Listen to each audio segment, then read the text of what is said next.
Hello बच्चों, नमस्कार, प्रणाम, आदाब, सत श्री अकाल। मैं रमोद कुमार, आप सभी को मेरे यूट्यूब चैनल रमोद सर बायोलॉजी में स्वागत।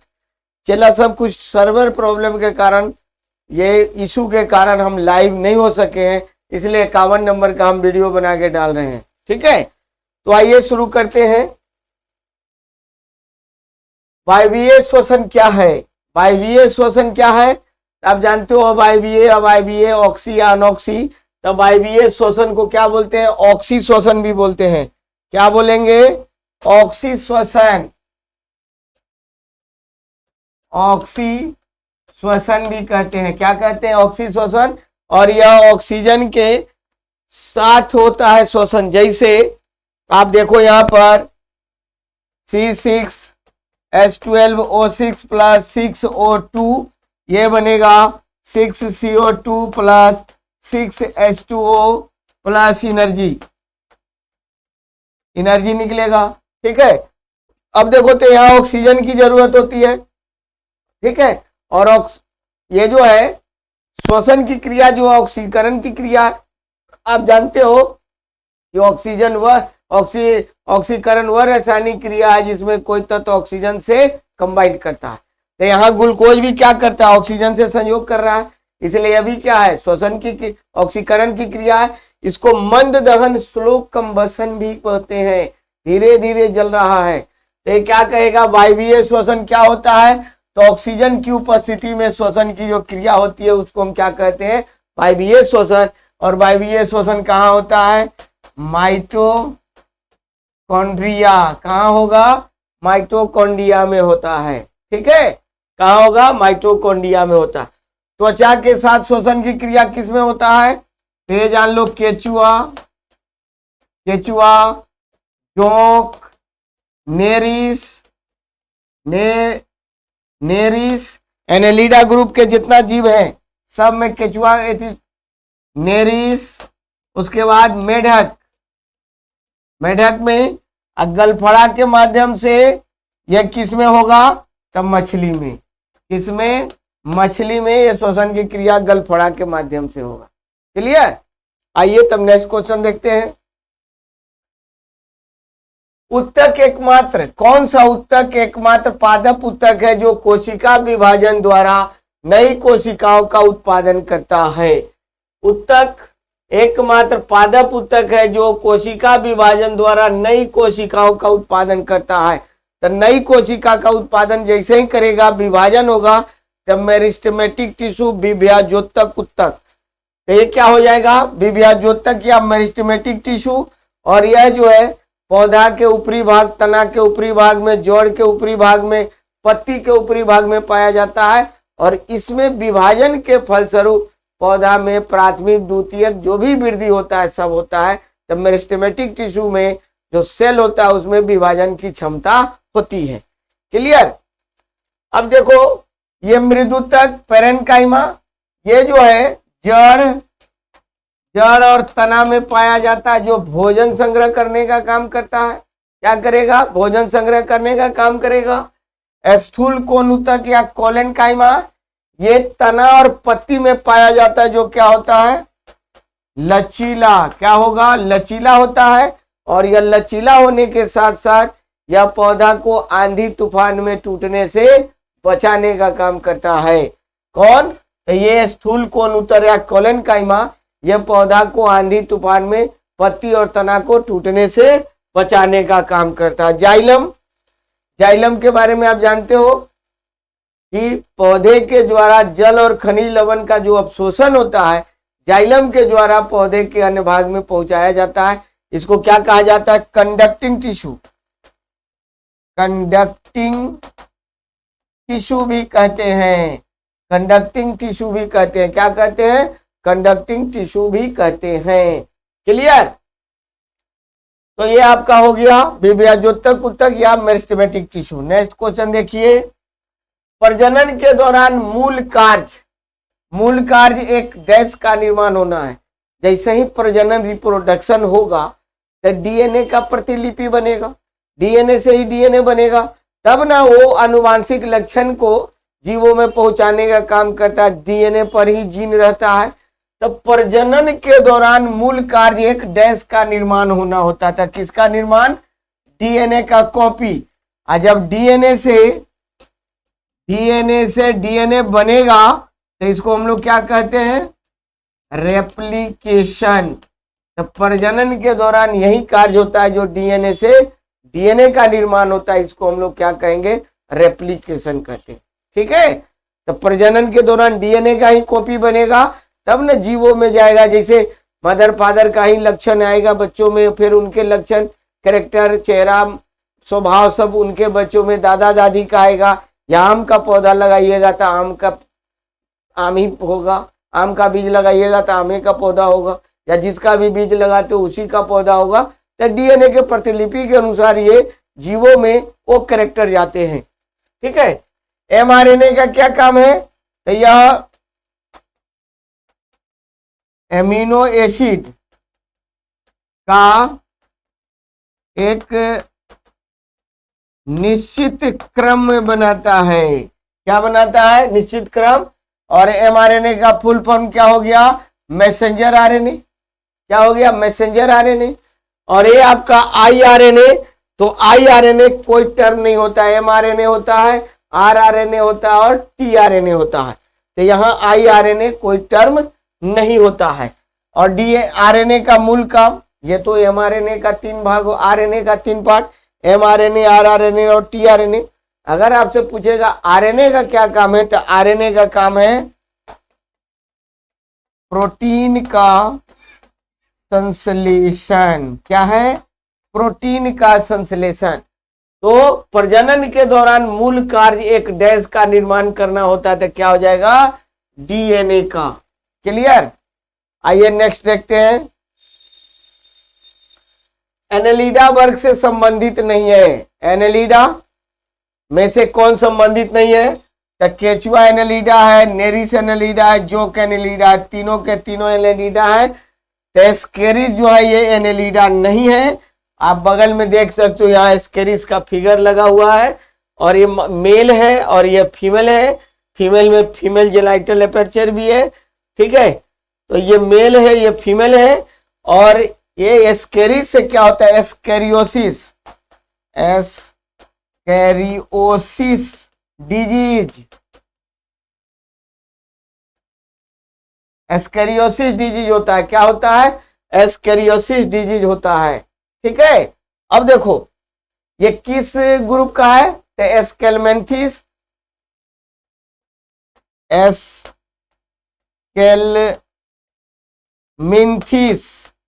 या इसी को क्या बोलते हैं? निमेटोडा। क्या बोलेंगे? निमेटोडा बोलेंगे। क्या बोलेंगे? निमेटोडा। तो ये निमेटोडा फाइलम का है, और एस्केरिस से ही एस्केरियोसिस डिजीज होता है। बच्चों को देखिएगा पेट में चाली वगैरह हो जाता है, या हम लोग में भी हो जाता है, तो यही आपका एस्केरिस है। और ये तीनों के तीनों जो हैं एनेलिडा वर्ग से क्या है? संबंधित है। और इन तीनों में क्या होगा?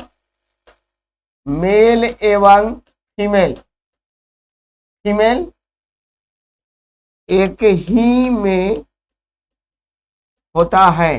तो ये क्या हो जाएंगे? बाइसेक्सुअल। बाइसेक्सुअल, बाइसेक्सुअल मतलब द्विलिंगी, मेल और फीमेल दोनों एक ही में होता है। एस्केरिस क्या हो जाएगा? यूनिसेक्सुअल, मेल अलग है और फीमेल अलग है। ठीक है, चलिए नेक्स्ट क्वेश्चन देखिए। बहुविखंडन के द्वारा डैश एक साथ अनेक संतति कोशिकाओं में यह विभाजित होता है।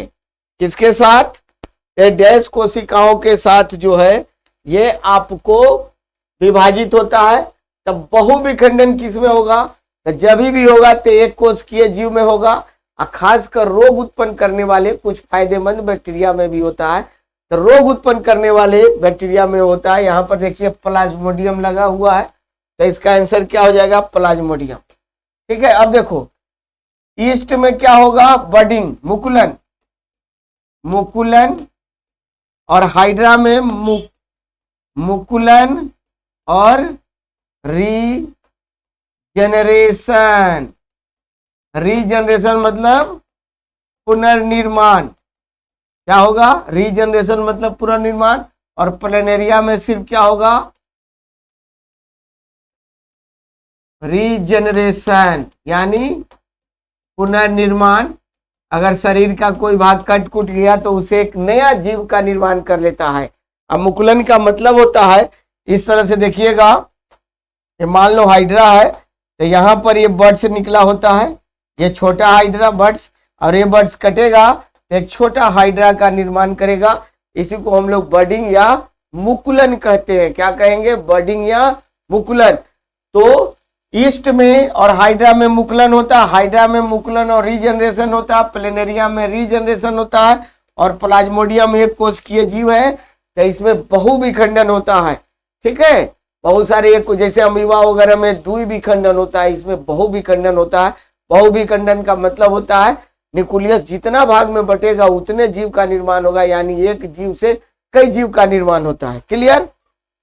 नेक्स्ट क्वेश्चन देखिए, F2 जनरेशन में फिनोटाइपिक अनुपात कितना होता है। तो F2 जनरेशन में फिनोटाइपिक अनुपात 9:3:3:1 होता है। ठीक है, मान लो कि ये कैपिटल RR कैपिटल YY, ठीक है, ये है आपको, ये आपको गोल एवं पीला बीज, इसको क्रॉस करा दिए स्मॉल RR स्मॉल YY, ये हो गया झुर्रीदार एवं हरा बीज। जैसे ये क्रॉस करेगा तो यहां पर बनेगा capital R small r capital Y small y। यह हो गया F1 जनरेशन, और F1 जनरेशन में क्या हो जाएगा, ये गोल और पीला हो जाएगा। तो 100% गोल एवं पीला संकर बीज। ठीक है, अब इसमें हो जाएगा सेल्फ पॉलिनेशन। सेल्फ पॉलिनेशन का मतलब होता है जब परागन की क्रिया, पॉलिनेशन की क्रिया एक ही फूल में हो तब उसको हम क्या कहेंगे, स्वपरागन कहेंगे। और जब स्वपरागन होगा तो ये सब का स्ट्रक्चर इसी तरह से होगा। तब फिर 2 बीज लेंगे, यहां भी वही लेंगे और गैमीट तोड़ेंगे। देखिए गैमीट कैसे तोड़ेंगे, तो capital R capital Y capital R small y small r capital Y और स्मॉल r स्मॉल y। यहां भी गैमीट टूटेगा, capital R capital Y capital R small y small r capital Y और स्मॉल r स्मॉल y। ठीक है, तो यहाँ 16 गो plant बनेगा, और 16 गो जब प्लांट बनेगा तो उसमें फिनोटाइपिक रेशियो क्या हो जाएगा, 9:3:3:1। और जीनोटाइपिक रेशियो ये डाइहाइब्रिड क्रॉस में होता है 1:2:1:2:4:2:1:2:1:1। 16 प्लांट बनेंगे, 3 3 6 4 10 3 13 3 16। तो ये जीनोटाइपिक रेशियो हो गया, ये 12 12 42 12 1। या याद रखने का तरीका 121 242 121। और जीनोटाइपिक रेशियो हो गया 9:3:3:1। क्लियर। ठीक है, बाकी ये रेशियो किसी में मैच नहीं कर रहा है। नेक्स्ट क्वेश्चन देखिए, यदि मनुष्य में गुणसूत्र की संख्या 46 है, 46 गुणसूत्र की संख्या सोमैटिक्स है, तो मनुष्य की दैहिक कोशिकाओं में कितने गुणसूत्र होंगे। दैहिक कोशिका का क्या मतलब, सोमैटिक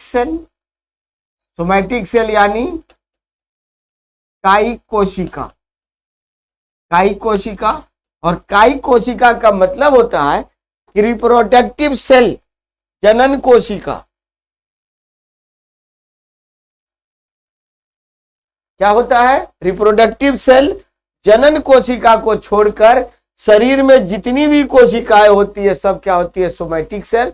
और सोमैटिक सेल में समसूत्री विभाजन होता है, और समसूत्री विभाजन में जितना क्रोमोसोम मदर सेल में होगा उतना ही क्रोमोसोम क्या होगा, डॉटर सेल में होगा।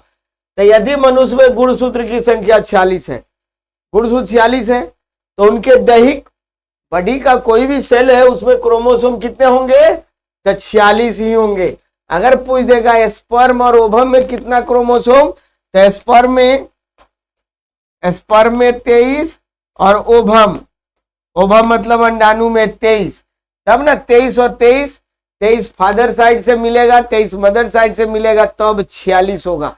और नहीं तो मनुष्य में कितना 23 जोड़ा होता है, लेकिन स्पर्म और ओवम में 23 ही क्रोमोसोम होता है। स्पर्म और ओवम में हम लोग जोड़ा नहीं कहेंगे। क्लियर? आइए नेक्स्ट। किसी व्यक्ति के पाचन तंत्र की जांच करने के लिए इस्तेमाल किया जाने वाला यंत्र कहलाता है। पाचन तंत्र शरीर एक मशीन होता है जिसके द्वारा एक आपको कैमरा को अंदर में डाल दिया जाता है, उसको क्या बोलते हैं? इंडोस्कोप। क्या बोलते हैं? इंडोस्कोप। और ये पाचन तंत्र को, यहां देखो इंडोस्कोप का फिगर लगा हुआ है, ये देखो ये लटका हुआ है, ये पाइप ये अंदर में जाएगा, इसी कैमरा में कैमरा भी रहता है और इसी स्क्रीन पर वो देख के डॉक्टर रिपोर्ट तैयार करता है। ये आपको शरीर के अंदर जो है ये आपको पाचन तंत्र का जांच करता है कि कहाँ कोई प्रॉब्लम है कि नहीं है। रेडियोग्राफ हो गया, एक्सरे को बोलते हैं, एक्सरे को। माइक्रोस्कोप, सूक्ष्म जीवों को देखा जाता है माइक्रोस्कोप से। और ऑसिलोस्कोप जो है ये विद्युत घटना का जांच किया जाता है। क्या है? विद्युत घटना का जांच किया जाता है। क्या किया जाता है? विद्युत घटना का जांच किया जाता है। ठीक है, नेक्स्ट देखिए, मानव शरीर का पीएच रेंज कितना होता है? देखो ये ठगने के लिए दिया हुआ क्वेश्चन कि मानव शरीर का पीएच रेंज, जो ब्लड का पीएच रेंज होता है वही मानव शरीर का होता है। तो ब्लड का पीएच मान कितना होता है? 7.4। तो इसी रेंज में ले लेंगे हम लोग 7.35 से 7.45। ठीक है, तो जो ब्लड का पीएच मान होता है वही होता है। और ब्लड का पीएच मान हो गया तो ब्लड क्या हो गया? क्षारीय। और मनुष्य में ये रक्त की मात्रा जो होता है ये शरीर के भार का क्या होता है? 7% होता है। कितना होता है? 7% होता है। रक्त की मात्रा शरीर के भार का 7% होता है। और मनुष्य में औसत रक्त की मात्रा 5 to क्या होता है? 6 लीटर। 5 to 6 लीटर होता है। क्लियर? तो क्या हो जाएगा रेंज? ये 7.5 से 7.45। मानव शरीर में मौजूद निम्नलिखित कोशिकाओं में से किसमें माइटोकॉन्ड्रिया नहीं पाया जाता है? माइटोकॉन्ड्रिया किस में नहीं पाया जाएगा? तो आरबीसी में नहीं पाया जाएगा। और आरबीसी में लाल रक्त कोशिका में माइटोकॉन्ड्रिया न्यूक्लियस वगैरह वगैरह नहीं पाया जाएगा। डब्ल्यूबीसी में श्वेत रक्त कोशिका में ये पाया जाता है, इसलिए देखिएगा कभी कभी इसमें विभाजन होने लगता है। ठीक है, तो ये लाल रक्त कणिका और श्वेत रक्त कणिका का निर्माण कहाँ होता है? अस्थि मज्जा। कहाँ होगा? अस्थि मज्जा। और इसका जीवन काल आरबीसी का कितना होगा? 120 दिन। और इसका कितना हो गया? 1 to 4 डेज, 1 से 4 दिन, कहीं कहीं 2 से 4 दिन भी दिया रहता है, वो भी सही है। ठीक है, और ये लाल रक्त कणिका कहाँ मरेगा? ये तिल्ली में, तिल्ली जिसको क्या बोलते हैं? प्लीहा। और यह कहाँ मरेगा? रक्त में ही मर जाएगा। कहाँ मर जाएगा? डब्ल्यूबीसी रक्त में ही मर जाएगा। ठीक है, और आरबीसी और डब्ल्यूबीसी का अनुपात कितना होता है? आरबीसी अनुपात डब्ल्यूबीसी ये कितना हो जाएगा? ये 600:1। कितना हो जाएगा? 600:1 हो जाएगा। क्लियर? नेक्स्ट क्वेश्चन देखिए, ऊर्जा का उपयोग करते हुए पायरुविक का विघटन कहाँ होता है? तो ऊर्जा का उपयोग करते हुए पायरुविक अम्ल का विघटन जो होता है कहाँ होता है? माइटोकॉन्ड्रिया में। कहाँ होगा? माइटोकॉन्ड्रिया में। अब देखो लगा हुआ फिगर, माइटोकॉन्ड्रिया जो है डबल मेम्ब्रेन का बना होता है। इसके बाहरी भाग को बाहरी झिल्ली और अंदर वाले भाग को आंतरिक झिल्ली कहते हैं। आंतरिक झिल्ली से अंगुली जैसी रचना निकली होती है जिसको क्या कहते हैं? क्रिस्टी कहते हैं। और क्रिस्टी पर छोटे छोटे कण पाए जाते हैं जिसे ऑक्सीसोम कहा जाता है। माइटोकॉन्ड्रिया में एक प्रकार का लिक्विड होता है जिसे मैट्रिक्स कहते हैं, और मैट्रिक्स में डीएनए और राइबोसोम पाया जाता है। ठीक है, यह अपने लिए प्रोटीन का निर्माण करता है माइटोकॉन्ड्रिया, इसलिए माइटोकॉन्ड्रिया को क्या कहेंगे? Semi autonomous, semi autonomous body भी कहते हैं। क्या कहेंगे? सेमी ऑटोनोमस बॉडी भी कहते हैं। क्लियर? अग्न्याशय यह मिश्रित ग्रंथि है, मिश्रित ग्रंथि अंतःस्रावी और बहिर्स्रावी दोनों है। लार और हार्मोन दोनों, एंजाइम और हार्मोन दोनों स्रावित करता है। यकृत जो है सबसे बड़े ग्रंथि, सबसे बड़ा ग्रंथि, और नाभिक क्या है? ये कोशिका का मस्तिष्क बोलते हैं, कोशिका का मस्तिष्क। क्या कहेंगे? कोशिका का मस्तिष्क कहेंगे। क्लियर? नेक्स्ट क्वेश्चन देखिए, इनमें से कौन सी अंतःस्रावी ग्रंथि नहीं है? अंतःस्रावी मतलब हार्मोन कौन स्रावित करता नहीं करता है। ठीक है, तब देखो पीनियल ग्लैंड ये मस्तिष्क में पाया जाता है, यहाँ से मेलाटोनिन हार्मोन स्रावित होता है जो नींद उंद के लिए उत्तरदायी होता है। थायराइड ग्लैंड गर्दन में होता है जो थायरोक्सिन हार्मोन स्रावित करता है। ठीक है, अधिवृक्क जिसको एड्रिनल ग्लैंड कहते हैं जो ग्लूकोकॉर्टिकॉइड्स, मिनरलोकॉर्टिकॉइड्स या एड्रेनालिन हार्मोन स्रावित करता है। और ये लार ग्रंथि जहां से, ये लार ग्रंथि सैलिवरी ग्लैंड जहां से क्या स्रावित होता है? टाइलिन, टाइलिन एंजाइम स्रावित होता है। तो ये क्या हो गया? ये बहिर्स्रावी ग्रंथि है, बहिर्स्रावी ग्रंथि।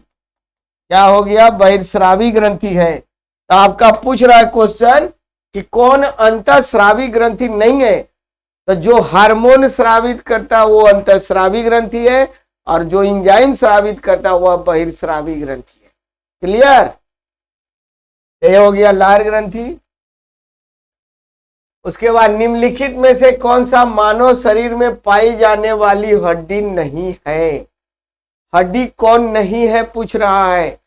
तो ये हड्डी कौन नहीं है? तो एक्स है। स्टीरप को क्या बोलते हैं? स्टेप्स, ये बोलेंगे स्टेप्स या स्टेपिस। हैमर, हैमर को बोलते हैं मैलुअस, मैलुअस। और इसको बोलते हैं, ये एनिमल को बोलते हैं इनकस। मैलुअस स्टेप्स और ये हैमर, इसका आकार जो होता है हथौड़ा, हथौड़ा की तरह, और इसका आकार जो होता है सुई, एनिमल निहाई की तरह होता है। निहाई समझते हैं? निहाई, निहाई एनिमल मतलब निहाई, निहाई नहीं समझते होइएगा। लोहार जिस पर देखिएगा रख के लोहा पिटता है, लोहे का ही होता है बड़ा सा, लोहा पिटता है, उसी को निहाई बोलते हैं। तो इसका इनवेल, इसका आकार निहाई की तरह होता है। और यह कहीं कहीं लिखता है घोड़ा के नाल की तरह, और कहीं कहीं लिखता है रकाब की तरह। रकाब का मतलब जिस पर पैर रख के घोड़ा पर चढ़ते हैं उसको रकाब भी बोलते हैं। ठीक है, तो कहीं कहीं लिखता है घोड़ा के नाल की तरह, और कहीं कहीं लिखता है रकाब की तरह। ये इस तरह का होता है, यू आकार का स्ट्रक्चर होता है। तो रकाब भी इसी तरह होता है और घोड़ा का नाल भी इसी तरह का होता है। ठीक है, और ये स्टेप्स क्या हो गया? शरीर की सबसे सबसे छोटी हड्डी। क्या हो गया? शरीर की सबसे छोटी हड्डी। क्लियर? नेक्स्ट क्वेश्चन देखिए, इनमें से कौन से अंग में मानव शरीर का थर्मोस्टेट, तापमापी कहा जाता है? थर्मोस्टेट तापमापी, यहां हम इसको शरीर समझेंगे ऐसे कि शरीर में कौन हमारे शरीर के ताप को नियंत्रित करने का काम करता था। तापमापी का वही काम है। तो ये क्या हो जाएगा? हाइपोथैलेमस। और ये किसका भाग है? फोर ब्रेन, फोर ब्रेन का पार्ट है अग्र मस्तिष्क, अग्र मस्तिष्क का पार्ट है। और ये तीनों के तीनों क्या हो गए, अंतःस्रावी ग्रंथि, अंतःस्रावी ग्रंथि, तीनों के तीनों क्या हो गए, अंतःस्रावी ग्रंथि हो गए। क्लियर। तो ये हाइपोथैलेमस जो है हमारे शरीर के ताप को नियंत्रित करने का काम करता है।